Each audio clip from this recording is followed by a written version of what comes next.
मैं ये देखता हूँ कि राज्यपाल जी का दिल नहीं कर रहा है जम्मू कश्मीर की सरकार छोड़ने का। वो पूरा इस वक्त नशे में है, मज़ा ले रहे हैं सरकार का। लेकिन लगातार नेशनल कॉन्फ्रेंस पर ये कहा जाता है कि देखिए ये पाकिस्तान से बातचीत की करते हैं वकालत, और उसी के साथ साथ कहते हैं कि देशद्रोहियों के साथ चलते हैं, उनकी विचारधारा के साथ चलते हैं। इस पर उमर अब्दुल्ला साहब ने क्लियर कहा है कि अगर बात होगी, पड़ोसियों से बात करनी कोई बुरी बात नहीं है।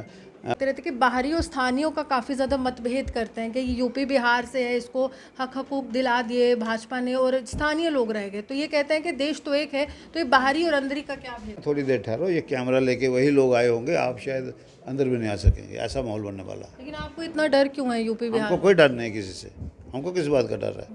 इतने बड़े महान देश में रहते हैं, हमारा देश बहुत महान है, हमारे देश के मुकाबले में कोई देश नहीं, हमको किसका डर है? नफरत पैदा कर रहे हैं ना, कोई लगातार नफरत ये कहा जा रहा नहीं, है। ना हम नफरत पैदा करते हैं, ना हमने नफरत पैदा की है। साल 2024 लोकसभा चुनाव के लिए जहां भाजपा दमखम से प्रचार करे और प्रधानमंत्री को स्टार प्रचारक के रूप में सबके समक्ष रखे है, वहीं नेशनल कॉन्फ्रेंस जो है वो डॉक्टर फारूक अब्दुल्ला की नीतियों के आगे चल रहे हैं और साथ ही साथ उमर अब्दुल्ला साहब के साथ चल रहे हैं। मेरे साथ अजय सरोत्रा जी हैं और इनसे जानने की कोशिश करेंगे। आज एक बड़ी जिम्मेदारी मिली है और जम्मू में कैसे नेशनल कॉन्फ्रेंस की विचारधारा का विस्तार जो है आगामी समय में करने वाले हैं, चाहे कोई भी चुनाव हो। सबसे पहले आपको मुबारकबाद, एक बड़ी जिम्मेदारी आपको मिली है। धन्यवाद, बहुत बहुत सवाल शुक्रिया। यही रहेगा कि जहां एक तरफ भाजपा कह रही है कि मुख्यमंत्री की दावेदारी, तमाम दावेदारियां वो कर रही है, लेकिन नेशनल कॉन्फ्रेंस अपनी क्या रणनीति? हम किसी की दावेदारी पर नहीं जाते, ये लोगों ने फैसला करना है। घर से दावेदारी कोई करे तो वो बात बनती नहीं। हम तो लोगों की बात करते हैं, लोगों के पास जाएंगे, लोगों को अपना पार्टी का प्रोग्राम सुनाएंगे, पार्टी का जो जज्बा है लोगों की सेवा करने का वो बताएंगे। जब पार्टी की बात सुन के लोग हमसे मुतमईन होंगे तो हमारे साथ चलेंगे, नहीं मुतमईन होंगे कहीं और चलेंगे। मगर हमारा फ़र्ज़ है कि घर घर जाना, लोगों को समझाना और लोगों को ये एहसास कराना कि वो अकेले नहीं हैं, हम हर वक्त लोगों के साथ हैं। हमने अपने साथियों को, वर्करों को भी गुजारिश की है कि आप लोग लोगों के बीच बैठो, लोगों के दूर मत रहो। अगर लोगों के बीच बैठोगे, लोगों की बात सुनोगे, उनकी मुश्किल में खड़े होगे उनके साथ, तो कोई चीज़ मुश्किल नहीं है। ये मगेरी लाल के सपने देखना बड़ा आसान काम है और बीजेपी को अक्सर आदत है झूठ बोलना और फिर ऐसे सपने देखना कि लोगों को भी ऐसे सपने दिखाना और ख़ुद भी ऐसे सपने देखना जो हो ही नहीं सकते। लेकिन यहाँ पर जब उपराज्यपाल कहते हैं कि 80% आबादी जम्मू कश्मीर की ये चाहती है कि चुनाव हो ही नहीं और उपराज्यपाल की व्यवस्था बहुत बेहतर है, इसको आप कैसे देखते हैं? मैं ये देखता हूँ कि राज्यपाल जी का दिल नहीं कर रहा है जम्मू कश्मीर की सरकार छोड़ने का। वो पूरा इस वक्त नशे में है, मज़ा ले रहे हैं सरकार का। मगर अगर लोगों से पूछो आप तो लोग बताएंगे। आप अपना भी एक सर्वे करो ना, आप उसके राज्यपाल जी के उस पर क्यों जाते हो, लेफ्टिनेंट गवर्नर साहब के। आप अपना एक सर्वे करो, आपका भी एक चैनल है, जाओ लोगों से पूछो कि लोग 80% मुतमईन हैं क्या। अगर 80% लोग मुतमईन होते तो टोल प्लाजा पे सारा जम्मू बाहर नहीं आ जाता। कितना समर्थन रहा उस समय नेशनल कॉन्फ्रेंस? नेशनल कांफ्रेंस पूरा समर्थन किया, नेशनल कांफ्रेंस ने प्रोटेस्ट किए, नेशनल कांफ्रेंस कठुआ गया, वहाँ उनको छुड़ाने की कोशिश की। कठुआ में वहाँ धरना था इनका, नौजवानों का, उनके साथ बैठे। सांबा में धरना था, वहाँ बैठे। हमने तो अपनी पार्टी के हुक्म के मुताबिक जो लोगों का कोई भी मसला हो हम उसके साथ हैं। लेकिन वहाँ पर युवा राजपूत सभा वाले तमाम नेता कहते हैं कि तमाम सियासी पार्टियां अपनी राजनीतिक रोटियां सेक रही हैं। कोई क्या कहता है हमें उसका नहीं, हमें ये देखना कि लोगों की मुश्किल में हम उनके साथ खड़े हैं, हमारा ये फ़र्ज़ बनता है। और अभी जम्मू कश्मीर में जब पंचायत के चुनाव होंगे या म्यूनसिपल कॉरपोरेशन के चुनाव होंगे, कितनी दावेदारी आप लोगों की तरफ से पेश की जाएगी? क्योंकि इससे पहले इतिहास ये कहता हम है कि बाइकआउट की नीति। हर कॉन्स्टिट्यूंसी में इलेक्शन लड़ेंगे। क्या पंच है, क्या सरपंच है, क्या म्यूनसिपैलिटी है, क्या म्यूनसिपल कॉरपोरेशन है, हम हर उसमें लड़ेंगे और बाकी लोगों पे छोड़ेंगे। क्योंकि हमारे लोगों ने मेहनत करनी है, हमारे लोग बड़ी मेहनत करते हैं, इन्होंने हमेशा मेहनत की है। और एक ज़माने में मैंने आपको ऊपर भी कहा कि हमने 4 सीटें जम्मू डिस्ट्रिक्ट से लाई, तो लिहाजा ऐसी बात नहीं, कोई मुश्किल नहीं है। हमने मठ 2 दफ़ा जीती, विजयपुर 2 दफ़ा जीती, नगरोटा 2 दफ़ा जीती, अखनूर जीती, बिश्ना जीती।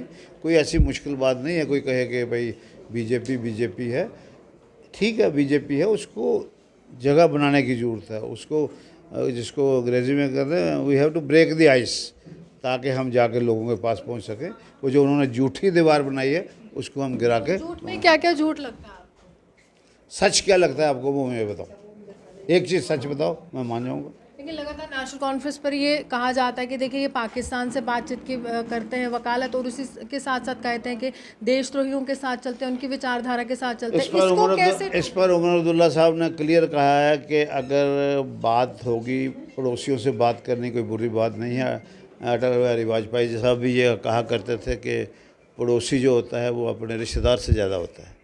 पड़ोसी से बात करनी कोई ज़्यादा बुरी बात नहीं है, मगर जैसे उमर साहब ने फरमाया कि वो माहौल बनाना है, माहौल उन्होंने भी बनाना है और हमने भी बनाना है।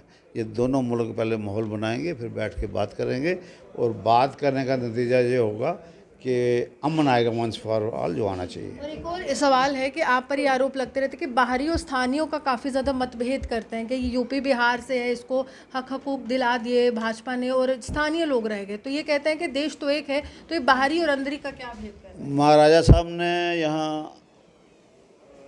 अपने वो जो था स्टेट सब्जेक्ट, वो महाराजा साहब ने इंट्रोड्यूस किया था, और महाराजा साहब का जब उन्होंने इंट्रोड्यूस किया तो उसके बाद जब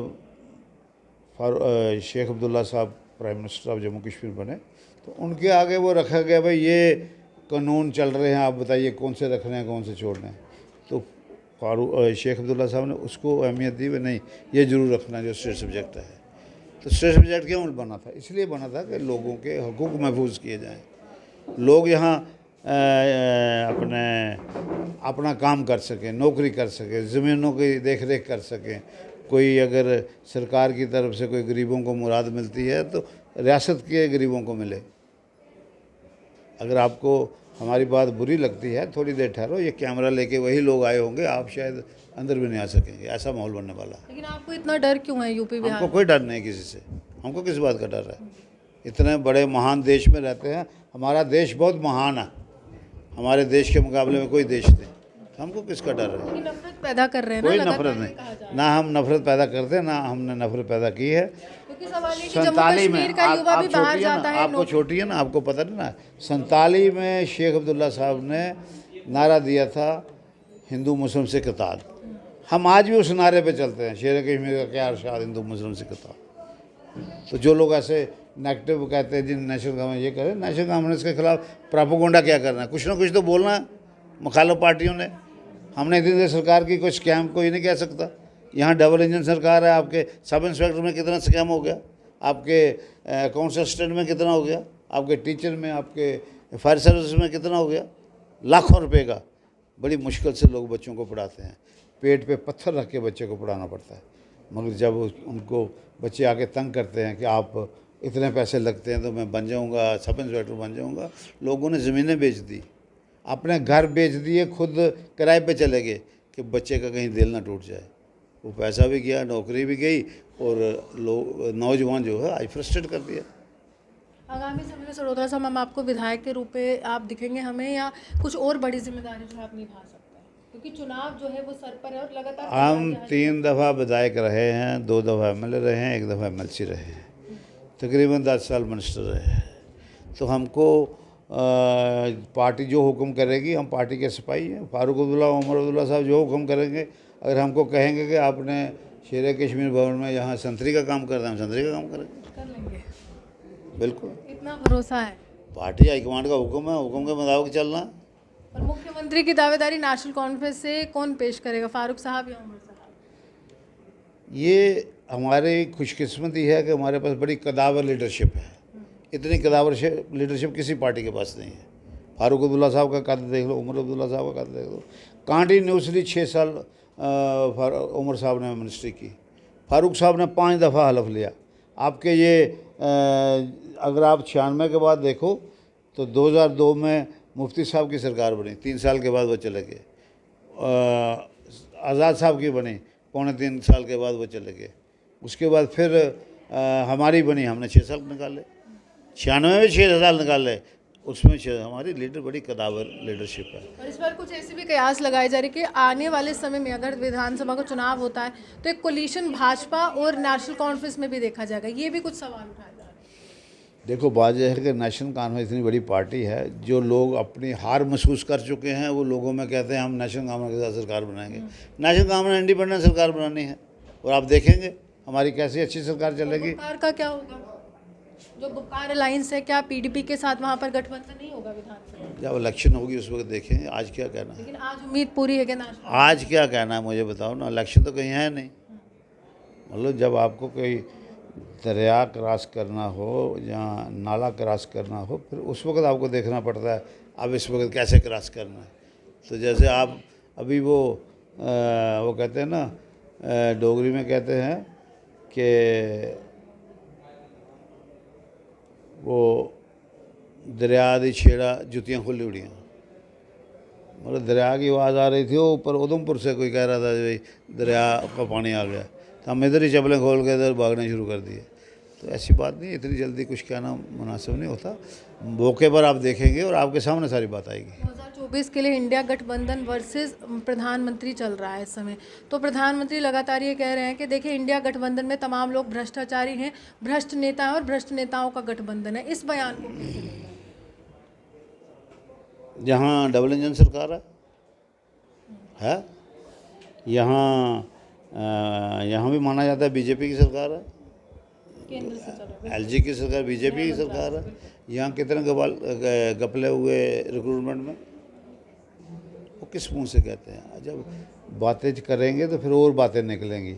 इस करके मैं समझता हूँ कि अपने आप को जिसको भी कुछ कहना हो, कोई वर्कर हो, लीडर हो, उसको पहले आईना देख लेना चाहिए कि मेरे कोई अपनी चारपाई के नीचे देख लेना चाहिए कि मेरे नीचे कोई गंदगी तो नहीं, फिर किसी की बात करनी चाहिए। देखिए साफ तौर पर आगामी समय जो है अर्बन लोकल बॉडी के चुनावों का है, यानी कि म्यूनसिपल कॉर्पोरेशन व पंचायत का है। भाजपा लगातार जो है प्रचार कर रही है कि हम जीत के लिए दावेदारी पेश करेंगे। वहीं नेशनल कॉन्फ्रेंस ने भी कमर कस ली है। आज एक तरह से सक्सेस मंत्र या मूल मंत्र पूरी तरह से दिया गया है उमर अब्दुल्ला की तरफ से, और कहा गया है कि विजय आपको तभी मिलेगी जब आप हर एक घर का दरवाज़ा खटखटाएंगे, वहाँ से परेशानी जान कर आएंगे और समस्याओं का समाधान जो है खुद ही खोजते हुए आगे बढ़ते हुए नजर आएंगे। और तभी आपको एक विधायक के रूप में भी जम्मू कश्मीर की आम जनता चुनेगी, तभी आपको कॉर्पोरेटर के रूप में भी चुनेगी, तभी आपको पंच सरपंच के रूप में भी चुनेगी, और तभी नेशनल कॉन्फ्रेंस जो है ज़मीनी स्तर पर मजबूत होगी। आप यूनिवर्सल बने देखते जम्मू से।